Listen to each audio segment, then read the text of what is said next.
After killing Crabulon and getting the weapon, I traveled to the sunken sea and took down Giant Clam.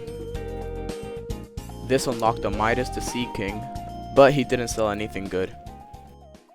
So I decided it was time to fight Brain of Cthulhu. And yeah, that was not a good idea.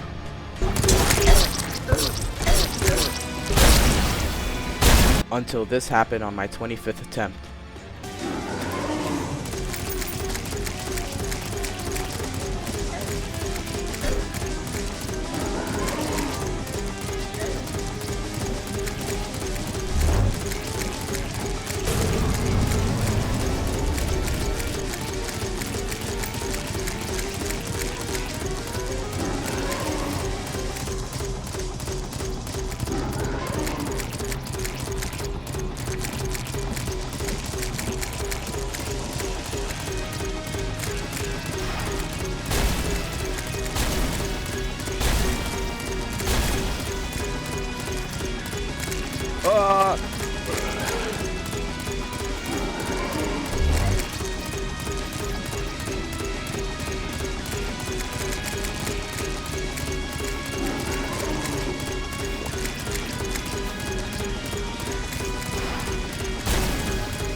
The heck?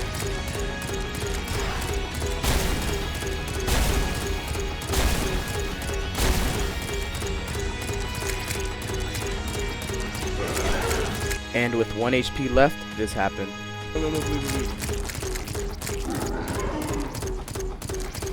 No, please, please, please, please. Let's go! 1 HP! Oh my gosh, 1 HP. That's right, we defeated Brain of Cthulhu with 1 HP left. Oh my gosh, I can't do this anymore. With the brain defeated, we can now make more Crimtane bars, which means we can now make the Deathbringer pickaxe. We are now able to mine Hellstone. Now that we have access to Hellstone, I can now make Lava Waders. This is the final boot that I needed to get the Terraspark boots. After this, I crafted the Molten Fury Bow with my remainder Hellstone. And then I went looking for the meteorite that spawned after I defeated the brain. And then I maliciously blew it all up. I returned home, and then with the meteorite bars, I crafted the Magna Cannon. Here's my reaction to it.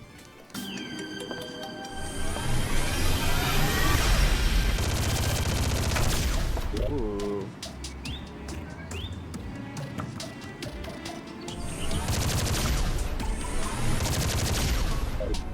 The weapon felt great, but I knew I was gonna have to get adjusted a little. It does good damage. And it doesn't look like it does any ammo. With this new weapon, it was time to defeat the Perforators. Now this boss, this boss I had a hard time on. There was something about the AI changes that were just so hard to deal with. But as you can see, the Magna Cannon does pretty good damage. And just as my confidence was going up, this happened.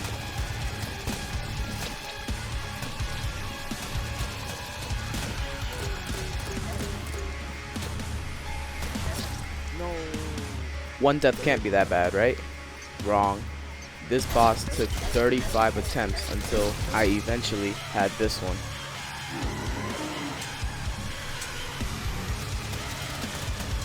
I fought this boss so many times that I barely even took damage this whole fight.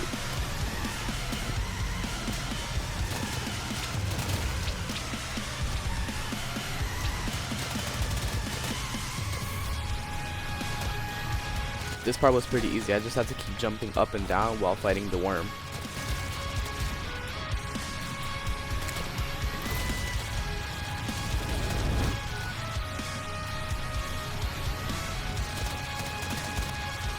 In my opinion, the second worm was even easier. I even got adrenaline from how much I was dodging. That adrenaline shredded the worm's health. And as I took down the second worm, I knew the third one was approaching. Now this worm, this is the part where I always die. This worm is always the hardest one. This worm circles you around, and the giant broccoli could also hurt you.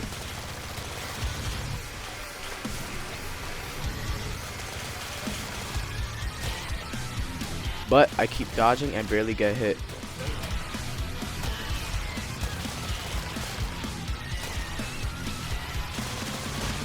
And when that worm gets taken down, the last phase started.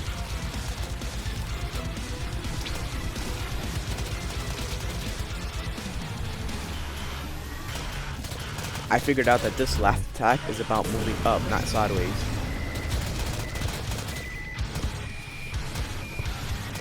And finally, the giant broccoli was defeated. Finally! No, we gotta check how many attempts that was. 35. Oh my gosh, finally. Kill. And just like that, the Perferator was defeated. It dropped us a cool weapon, and it allows aerial light ore to spawn in Sky Islands, which we needed. So I put all of my relics on some platforms, and then I headed to the sky. I went to the previously discovered Sky Island and started mining the aerial light ores. By mining, I mean exploding. I went back home with all the ores I got and started crafting aerial light bars. With these bars, I made aerial light armor and some new tools. This armor gives me 18 defense, allows me to fall quicker, and negates all fall damage. And now that I have aerial light bars, I can make the bundle of horseshoe balloons.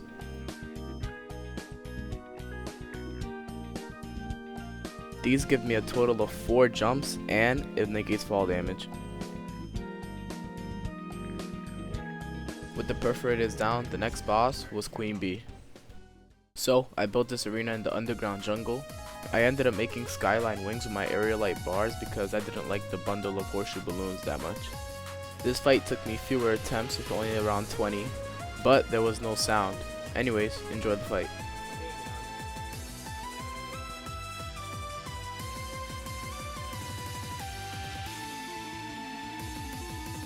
This first stage is pretty easy. Queen Bee just dashes back and forth and you just have to dodge it. It gets tougher here when she starts spawning these invincible bees.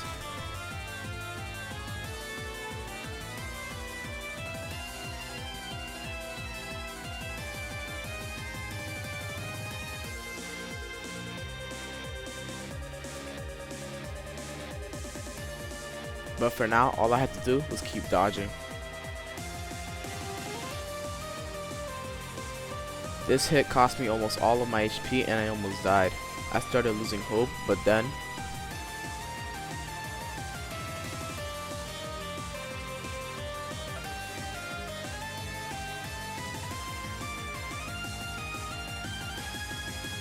Queen Bee stood still a lot, so this gave me the perfect chance to charge up my Magna Cannon.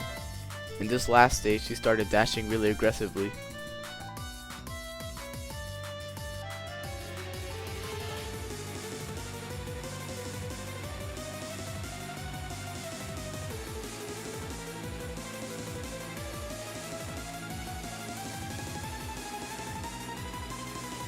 And then with 38 HP left, Queen Bee was defeated. I opened my treasure bag and I didn't get the bee's knees bow, unfortunately.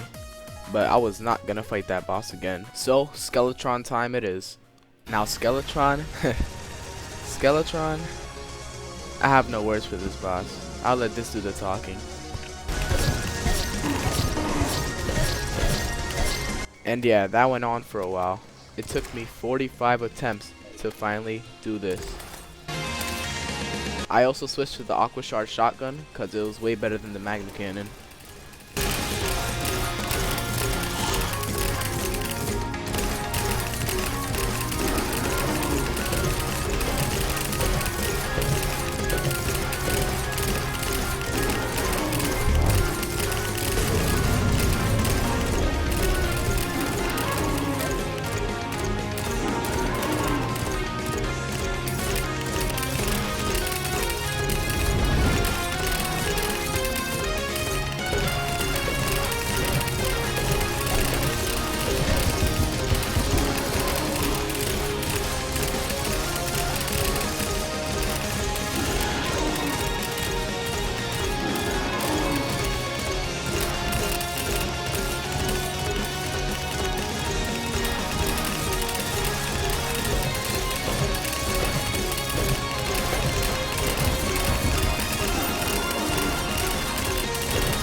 Words can't even express how locked in I was.